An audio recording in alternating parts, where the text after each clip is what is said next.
ఈదుకుంటూ రా రంగనాథ్ అంటున్నారు. ఇక్కడ మీరు చూస్తే వాటర్ కూడా కనబడతా ఉంది, మీకు వాటర్ కూడా కనబడతా ఉంది.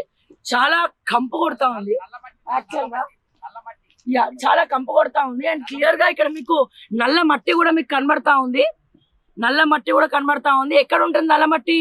నాకు తెలిసి ఇప్పటికే మన రంగనాథ్ IPS కి అర్థమైపోతుంది, నల్ల మట్టి చెరువుల దగ్గరనే ఎక్కువ దొరుకుతుందని. ఇదిలా ఉంటే ఇంకో విషయం, ఇక్కడ చూడండి డ్రైనేజ్.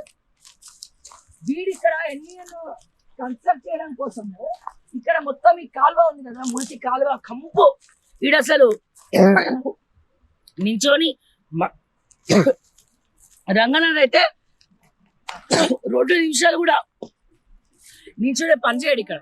ఇక్కడ ఇంత కంపు. ఈ కంపుని మొత్తం ఎక్కడ పోవాలి? ఆ చెరువులోకి పోవాలి.